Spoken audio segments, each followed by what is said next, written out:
Hello everyone, this is Zion and today I'll be doing my presentation on science, technology, and the environment in art. Over the years, art has been affected and has affected science, technology, and the environment in many ways. Scientific and technological advancements have affected the rate at which art can be produced and has allowed for the improvement of artistic methods. Take for example the clay sculptures of the Node people, which have holes in the eyes and nose that were meant to help control the temperature when firing these pieces.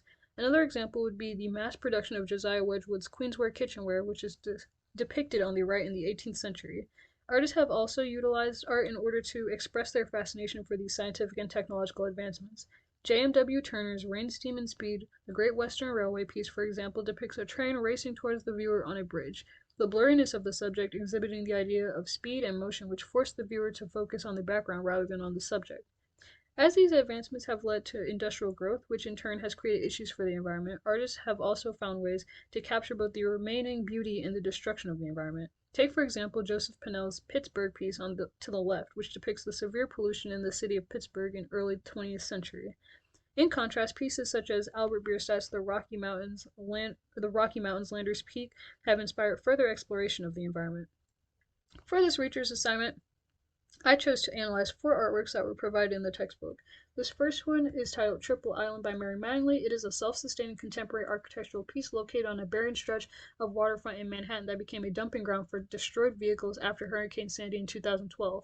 It's designed to float on water and connects together. It exhibits repetition and rhythm in the shape of the island bases. The scale of the living space and greenhouse seem large enough to house at least 2 people, and the garden and greenhouse are both reliant upon the river's water supply.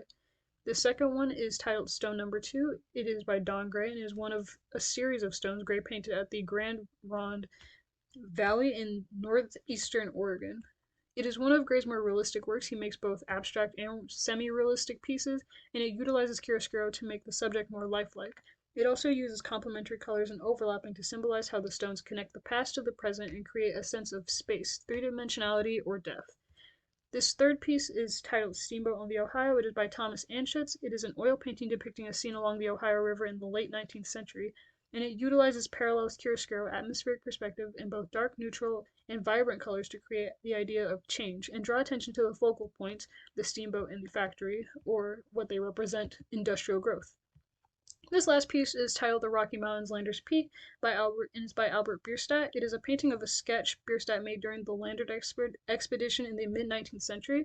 It's very large in scale, uses overlapping, contrast, and chiaroscuro, atmospheric perspective, bilateral symmetry, and implied lines to bring the viewer's focus to the mountainous terrain in the background, and it shows how expeditionaries disregarded the presence of the Native American tribes residing on these lands and how they focused more so on exploration and westward expansion.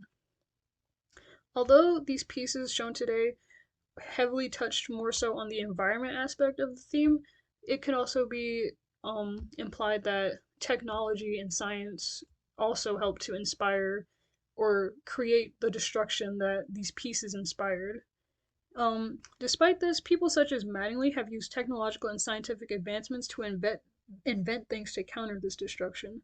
The piece to the right is one of my favorite pieces by Don Gray, next to the works he made while in Provence, France.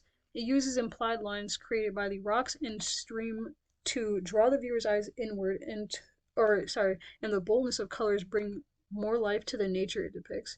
I decided to use this as a piece to end this presentation off with because 1, it depicts the environment, and 2, it shows how these pieces are trying to tell us that we need to protect the environment and how we need to preserve its beauty.